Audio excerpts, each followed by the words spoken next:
Warning. The following episode contains many spoilers for both film adaptations of Firestarter. Doctor? Come on, what? Always do the right thing. Get away from her, you bitch! Shit just got real. Dead or alive, you are coming with me. Samsonite. I was way off. Welcome to the second episode of Very Famous Movie Podcast. I'm Sean Robb. I'm John Valley. I am Robert Jordan Hunt. And today we're talking about Firestarter. Jordan, you want to give us a quick synopsis here? Yes, I do. But before we start, I do want to give you guys kind of a notice. We have not read the book. We will not read the book. It will not happen. I never learned how to read. I never wanted to learn how to read. None of us know how to read. That's We part of don't the problem. read. Moving on. Very Famous Movie Podcast. And none of us are quote-unquote Stephen King aficionados. We know a little bit. We don't know a lot. So we're really coming at these movies today as movies and nothing else. Bingo. It's in the podcast name. So I'm going to give a very quick synopsis of both movies so that we can kind of get into the differences between the two. But generally speaking, they're both about a young girl who has the power to start fires with her mind and whose parents, her dad has mind control and her mom has some telekinesis. They're all on the run from a government that also just happened to create them and they want to catch them again. And that's essentially the core of its movie. They're trying to get free and live their life while the government wants to take them back and experiment. Fucking It's a chase government, It's a man. chase movie. There you It's a chase movie. Wow. The way you sum that up could have saved us all 30 seconds. I like No. seeing you flounder. Yeah, totally. It's a sci-fi horror chase movie brought to you by the mind of Stephen King. Right. So if you know that kind of patina of film, it definitely lives in this film. At least the 84 version. Much more the 84 22 version, version is an island in and of itself. Y'all know me. I hate to be negative on a movie like that. It bums me out. Like, it gives me no pleasure to say this movie's really not good at all. Except, like, the score by John Carpenter is really fucking cool. That's really about the only good thing going about it. What about It's- Zach? You know what? I will say I like Zac Efron. Zac I do. Efron. He's turning around. I think he likes it. Zach Efron. No, I think he does the best with what he's got. Okay, like and there's not much for him to do. He's fine, but it's not his fault that the movie's bad. You know, he did what he could do. It feels very cheap. It feels very, it feels like a TV movie almost.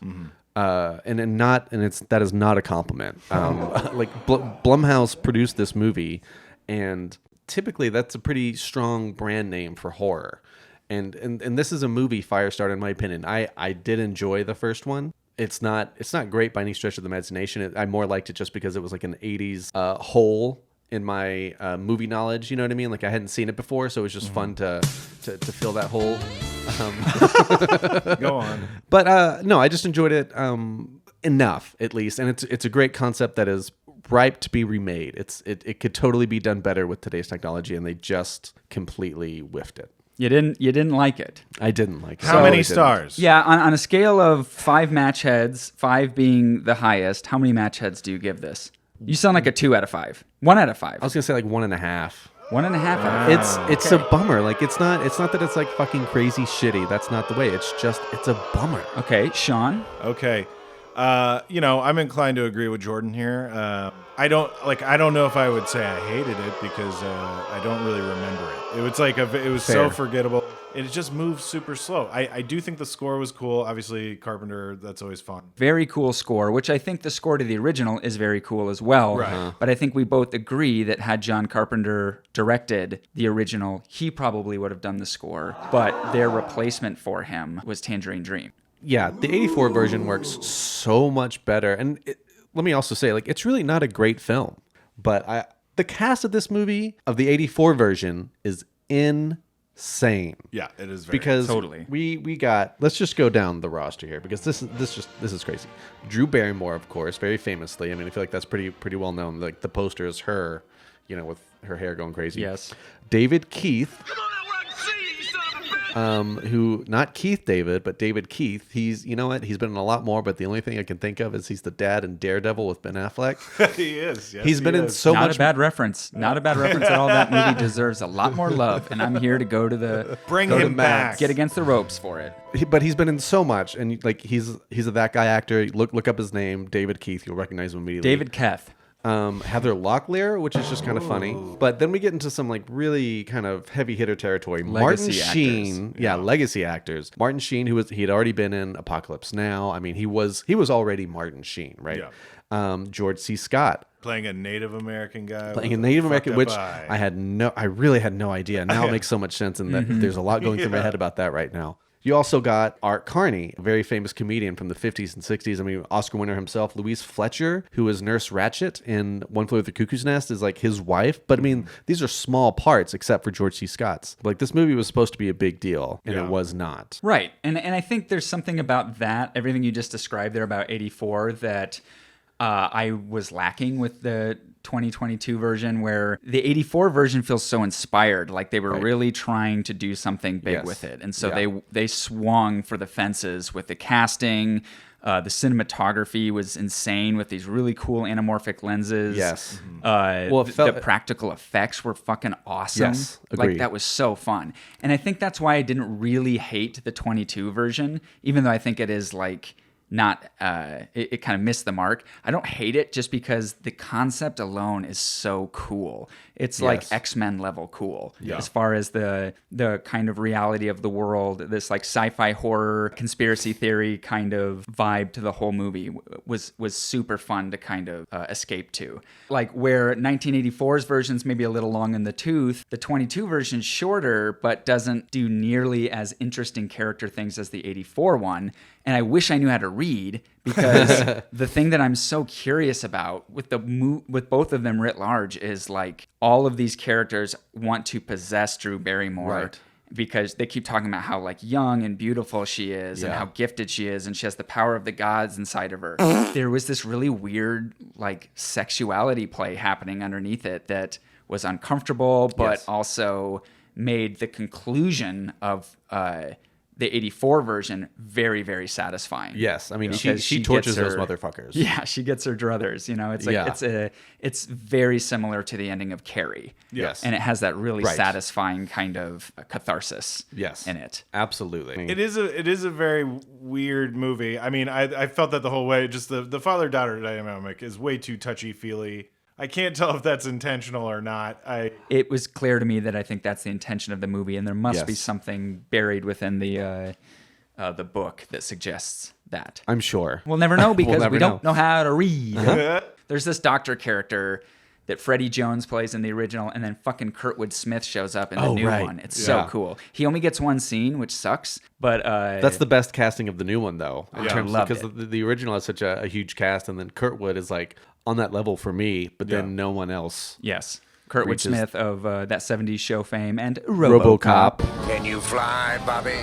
The original one ends with Charlie getting to go to the New York Times, and she's going to tell her story and blow the lid off this whole thing. Yeah. Whereas the new one ends with Charlie destroying the compound, because it all sort of is this chase movie that ends up with them getting caught, and they're in the belly of this compound where this the shop, the DSI, this government agency, is sequestering them and going to try to like study them. Charlie ends up going ballistic and blows up both places in a really glorious fashion. So the new one ends with that, but then she goes to the beach and collapses, and this Master Assassin Rainbird character that George C. Scott played in the original is there and picks her up and walks her off the beach. And they presumably are partners in crime going forward. They're both like these outsiders that have found a common ground. Yeah, which I felt like just totally discounted the terror of that character completely. Like it did the momentum. I was very confused. There was also some really weird shit in there, like an unnecessary cat death. You know what? There's also with the new one, there's a lot of just like really weird, at least changes from the original that like didn't make sense. Like there's the point when he does meet the farmer in the original in '84. They're hitchhiking, and it's just they just tell a little white lie, and you know the character just accepts them because it's a father-daughter. He trusts them and whatever. But in the new one, they call it pushing Zac Efron's power. when he can manipulate the mind. He cracks his neck. He does a little thing. But like he pushes the old man to let him in, but they still go to his house in the end. It's almost just like, what was the point of pushing? Like there's just a lot of odd changes that really make no sense. That's kind of where I give the movie a little bit of leeway, is that it felt like a really messy production. Like the first half of the movie was super tight and kind of inspired and it was moving. But as the back half of the new one sort of presents itself, it kind of frays out and there's no consistent character motivations. All the lines are really universal and simplistic and feel like... I just wrote declarative statements. Yes. Yeah. And it's like, it feels like multiple rough drafts being smashed together at the last second and they just had to start shooting. And then it also seems like, I don't know if this is conspiratorial of me or not, but it seems like the lines were written knowing that we have to be able to communicate to like foreign markets in the most simplistic way. Yes. So the lines are really like, the characters just become these really bland, flat carbon, like vague carbon copies of what they're supposed to be. Yeah. Which then kind of comes back to my point of why I like 84 better, is it, even though it's got warts, it feels so inspired. It feels like people were working their asses off and that like they were truly trying to like surpass or you know, like meet some big challenge. And I know it was really hard on the director, Mark L. Lester. Yes. And I wanna jump on that just for a second. Just speaking, like it seemed like, you know, the new one, maybe a rough production. One, there is some super bad ADR in the new one. Yes. Right? Like it was very obvious and not well hidden. Jumping back to Mark Lester, who that's a director, maybe you don't know his name, but you know his movies. Commando, Showdown in Little Tokyo, Class of 1984, and a few others. But all that to say is like... Class of 1999. That's a sequel. Fuck! Whoa! Truck Stop Women. That's a sequel to Roller Boogie. Right. No, but all that to say is like he's made some seriously entertaining movies, regardless of like quote unquote quality. Right. He seems like a director, like almost a good hired gun. Like he knows what he's doing. He knows how to like bring in a production because he was a replacement director for John Carpenter, who was hired to direct the original. Which is probably another reason why the 84 one is actually really fun to watch, because it does feel big like Carpenter vibe. Yes, like Carpenter would have probably like crushed this movie. Totally. And apparently I looked into the 3 minutes of research I did on this. So Carpenter was supposed to direct it, but because of the lackluster premiere of The Thing, he was pulled off the project. And then, fortunately, opened him up to do his adaptation of Christine, which I think is like maybe one of his best movies. I was gonna say, that's one of your favorites. Like, I love that movie. Yes. The 84 version benefited from the fact that John Carpenter obviously had a lot of pre-production done on it. Absolutely. And I mean, that all that to say, and well, and again, that's why I think Mark Lester is such a good, like, you could almost say a journeyman director, like as somebody like Ron Howard. It's like somebody who can just kind of come in and go with the flow. It doesn't mean they're a bad director, because like Ron Howard has made some truly excellent films, but nobody watches a Ron Howard movie and goes, this is a Ron Howard picture. You know what I mean? Not like Steven Spielberg. And again, not a diss by any means. Oh, I love Ron Howard. I do too. Yeah, I really do great, too. But that's what I mean. filmmaker. It's like Mark seems like the kind of guy who was like able to come in at the last minute, did the best he could, and like the movie's fun enough. Like I think it does. It's not that bad. It's really not that bad. It's not great, but it's not bad either. For its time specifically, I think pretty entertaining movie. It's fun to be reminded of why Drew Barrymore is a star too. Totally. Like that's pretty special talent. I did write down really like, compelling. She's true, especially as a child actor. I mean, one of the greatest child actors I think to ever do it. I do think she's pretty bad in that movie, but well, you can constantly see her trying to hide a smile. Yeah, like 90% of the time. But I there's don't something want to, Daddy. Right? Yeah. But there's something about it. It's just like I don't know. I also just love Drew Barrymore as an actor, as a presence. I just and seeing her as a kid is just you're just like she's certainly so more charming in that version than the newer one. I don't want to sit and shit on anybody too hard on that movie, but yeah, it just the new one just doesn't. It lacks a sort of like originality or like this extra something that like it just feels bland. Agreed, and I don't think that's necessarily the Firestarter 22 like Ryan Kiera Armstrong. She's fine. I don't think there's anything bad about what she did. I thought she was very unlikable, and that cat thing that you brought up earlier was like. It was brutal. It was weird. She's weird. I did write down. I just wrote down This cat killer with girl's 3 stars. weird. Not like It felt not like 3 stars for you, but just like this is crazy kind of. It felt like they were trying to like make a Joker out of her, insofar as like this new one feels so much more like a superhero movie versus more of a sci-fi horror in the original, and it felt like they were trying to create some anti-hero out of her. Yes, is my opinion. I can see that. And so it was very unlikable. I didn't give a shit about her dilemmas or anything. Like it felt very forced. I agree. And I don't know if that's the people who made it. Like, I don't know whose fault that is, because some of the cinematography in the new one's cool. Yeah. Some of the effects are cool. I really like the casting of Zac Efron, but I think that he should have been.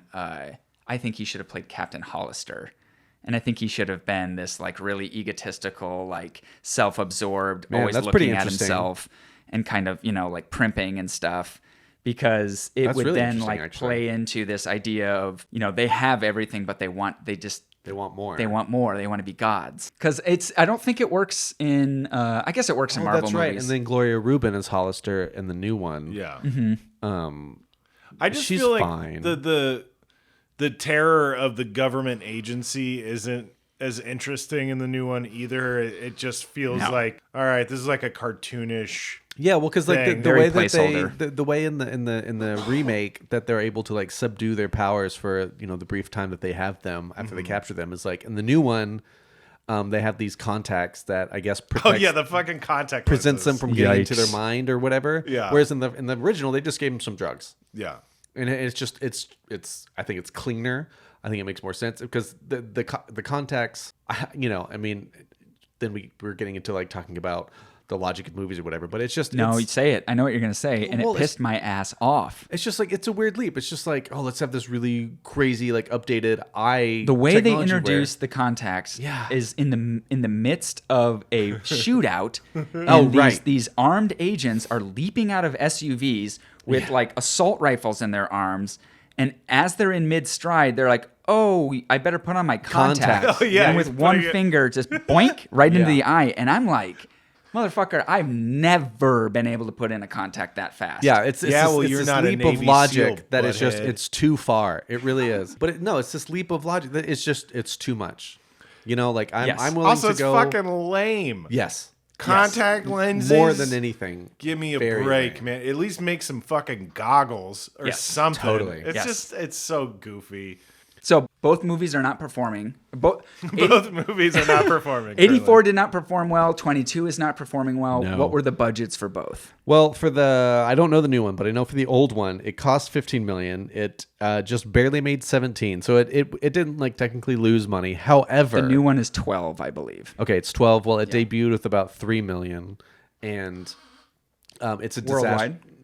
No, just domestically, but it's Okay. also premiering on Peacock as well. It's a disastrous opening for sure. Peacock. But also like the reviews on this new one are so terrible. Nobody is liking this. But with the first one, it's very interesting because like we've been talking about, they had like there was prestige behind this, if you will, especially with the casting. They're like multiple Oscar winners, Yes. nominees. And it was shot very like class, like Right. lots of class to the Like- shooting, whereas the 22 version was very like, Right. It's like that handheld churn kind and of, burn horror mill type Right. Yeah, style. spray and pray. But everything, the original, like like, nothing's they weren't inspired. making it to be like an Oscar winner or anything. But I mean, like just a good solid hit. They were trying to right? meet the audience where they wanted movies to be. Exactly. And it didn't work. And I mean, I don't remember what year this movie came out. Was it 84? Yes. 84, right. We've been calling it 84. fucking I didn't look Christ. to see what it opened up against, but there was expectation behind the movie, I guess is what I'm getting at. Of course, because Carrie was a hit. Carrie, right? yeah, Stephen King was still The Shining was a hit. right, exactly. Stephen King was a name brand as he still is. So yeah, and it really didn't do well, despite their efforts. Whereas this one, I feel like the expectations have been pretty low from the get go. I was curious just because the plot it's so ripe for like reinterpretation. Like it could be really cool, or it could be done really cool and really Right. well now. But they just didn't do it, and like nobody expected it to be good. It's opening after Doctor Strange 2, the weekend right after. Like, I don't know. It's like they dumped it almost. I think there are enough Stephen King adapted movies that it has become its own. Like I there's agree. there's a standalone audience for those movies. I agree. people like us. I think the new one is just dull. What's your favorite Stephen King adaptation? 1, 2, 3, go. Shawshank Redemption. Okay, Sean, what's your favorite Stephen King adaptation? 5, 4, 3, 2, 1. Shining. The Shining. I'm very hopeful for the Running Man remake. Oh, Yeah, Yes, Edgar I Wright Running writing and directing, I believe, or at least co-writing. So that gives me some hope because I recently read that book for the first time, or at least Wait, people what? read it to me. I was gonna say. Somebody read it to me. And I fucking loved it. And it's crazy how different the 80s movie is compared to the novel. And just... It was not technically... I mean, it was Stephen King, but it was under his alias, right? Yes. What's his alias? Bachman? Richard Bachman? Richard Bachman. Is that right? Yeah. Bachman Turner Overdrive. Where do you guys stand on Christine?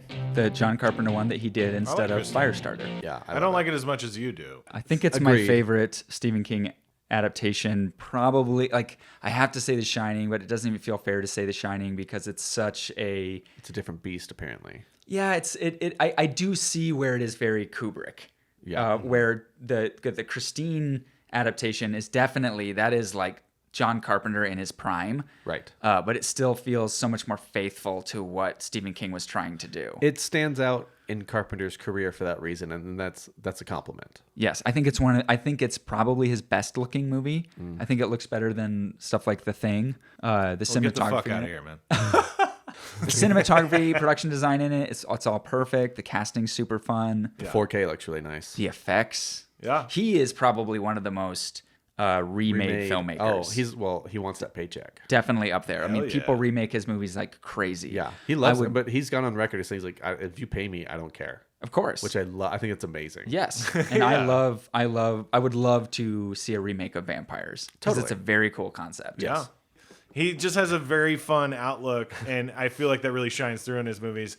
And I'm glad we're talking about this instead of Firestarter 2022 because there's really not that much to say about it. It's like if you really like, definitely start with the 1984 one because there's quite a bit of enjoyment to be had there, especially having 40 years, like looking back on it 40 years from when it was made. There's sort of like there's a nostalgia there. to it. There's a forgiveness, exactly. Yeah. That's really aids the viewing of it now. Yeah. 2022 is not. You could miss it, and you're probably not missing much. Yeah, because John, I just want to echo your sentiments from earlier. It's like I come off strong sometimes when a movie is very middle of the road because to me that's the least interesting movie. Because sometimes when a movie is quote unquote like really bad, it's like, man, there's some enjoyment there on some level, right? Mm-hmm. But this movie is just very whatever, which to me is like the biggest offense a movie can make. Yeah, and if I had, like I said before, it's like if I punishable had to bet, by death. It upsets me.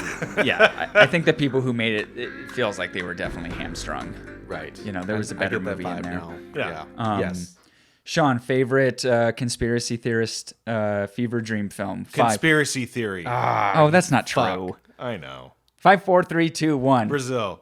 That's a great answer. I'm just gonna say The Conversation. Oh. Oh, didn't expect that. That was good.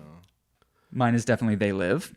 Oh. Yeah, that's a good one. Certainly like. I see what you did there. Those are all good. The vibes there.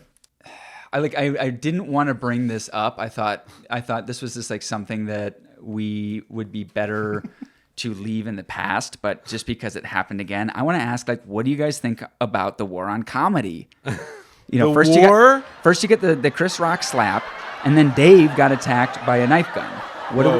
Who's next? Jerry? Seinfeld? Jerry? Bye-bye, comedy. Jordan, what was your evolution from initial slap to now being away from it for 3 to 4 weeks? Well, I love giving attention to it, that's for sure. He still wakes up screaming. Well, that's our show, friends. Thank you so much for listening to episode 2 of Very Famous Movie Podcast.